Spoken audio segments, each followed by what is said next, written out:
Sveiki! Šiame video aptarsime antrą verslo modeliavimo drobės elementą – vertės pasiūlymus. Vertės pasiūlymai apibrėžia, kodėl klientai ateina ir naudojasi mūsų paslaugomis ar produktais.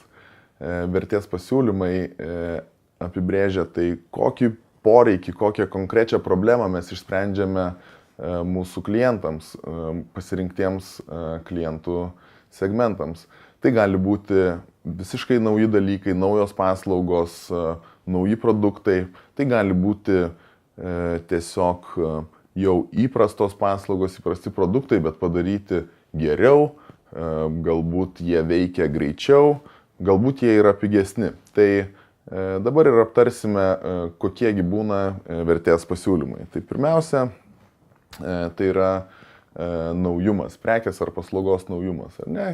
Galbūt mes sukūrėme dalyką, kurio iki šiol nebuvo. Tai be abejo, naujumo vertės pasiūlymą dažniausiai teikia įvairios technologinės kompanijos, pagamindamos įrenginius ar super plokščius televizorius ar super raiškius televizorius.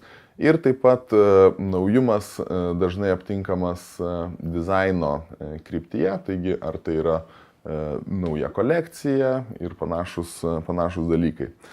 Taip pat vertės pasiūlymas gali pasireikšti per veiklą, ar ne? Aš sukuriu produktą, kuris veikia greičiau, veikia geriau, veikia efektyviau, naudoja mažiau išteklių ir panašiai. Ne? Taigi mano paslaugos produkto veiklos charakteristika gali sukurti vertę klientui. Taip pat kitas dalykas yra, kai mes bazinį kažkokį tai produktą padarome pritaikytą konkrečiam klientui, konkrečiai klientų grupai. Ar ne? Jeigu produktas ar paslauga atitinka mano konkrečius poreikius, be abejo, tai man yra vertė, aš esu už tai pasiryžęs sumokėti daugiau. Kitas vertės kūrimo būdas yra tiesiog už klientą atlikti jo darbus. Pavyzdžiui, tą gerai išmano Rolls-Royce'as, kuris ne tik kuria ir gamina lėktuvų variklius, bet ir apsiema jų pilną aptarnavimą. Taigi jų klientai, avialinijos, gali visą dėmesį ir laiką skirti savo tiesioginiam verslui, keleivių skraidinimui, o Rolls-Royce'as aptarnauja, remontuoja jų variklius, jų lėktuvų variklius ir jie turi šiame segmente tokį ganėtinai specifinį pajamų šaltinį. Jie už kiekvieną variklio valandą praleistą ore gauna savo pajamas. Ne? Tai prie pajamų šaltinių ir jų tipų mes stabtelsime šiek tiek vėliau, bet tiesiog veiklos darbo atlikimas už klientą irgi yra vienas būdas sukurti vertę. Dizainas yra dar vienas būdas kurti vertę klientams. Tiesa, ši vertė yra labai sunkiai išmatuojama, nes kaip mes galime išmatuoti dizainą, ar ne? Gramais ir metrais, gramais nepasversim, metrais neišmatuosime, bet visgi, jeigu mūsų paslauga ar produktas turi išskirtinį dizainą, tai daro patrauklu vartoti ir mūsų klientai mieliau tuo naudojasi. Kitas vertės kūrimo būdas yra statuso suteikimas naudojant vieną ar kitą brandą. Ne? Tai pagalvokime apie Rolexą. Jeigu aš dėviu Rolexo laikrodį, be abejo, tas simbolizuoja mano statusą kaip turtingo žmogaus. Ne? Jeigu aš einu į kofeino kavines, tai šito brando vartojimas simbolizuoja mano kūrybiškumą, novatoriškumą ir panašius dalykus. Ganėtinai įprastas vertės kūrimo būdas yra kaina. Ne? Tai tiesiog pakankamai paprastai, kai mes pasiūlome tokį patį ar panašų produktą bei paslaugą už šiek tiek mažesnę kainą. Ne? Taigi mūsų klientai gauna vertę iš to, kad jie sumoka už jiems reikalingą ar įprastą daiktą šiek tiek mažiau.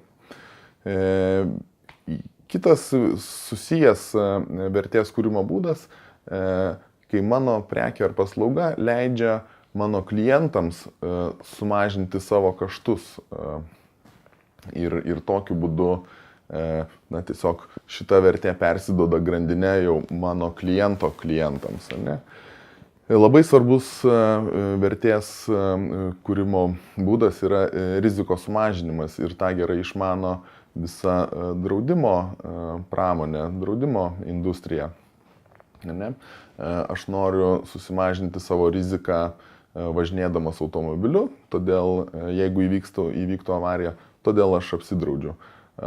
Jeigu aš esu, tarkim, teisininkas, aš galiu apsidrausti savo profesinę veiklą, kad neduok die dėl mano profesinės klaidos klientas turės nuostolių, taigi aš galiu apsidrausti nuo tokių nuostolių. Tai rizikos valdymas, rizikos mažinimas vėlgi yra ganėtinai aiški vertės kūrimo strategija.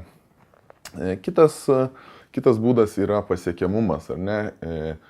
Tai jeigu tam tikrų prekių ar paslaugų nėra vienoje rinkoje, jas pristatyti, jas atvežti, be abejo, suteikti žmonėms progą įsigyti naujų produktų yra labai aiškus vertės kūrimo būdas. Ar ne? Na ir pabaigai tiesiog vertė gali būti patogumas naudoti, paprastumas naudoti.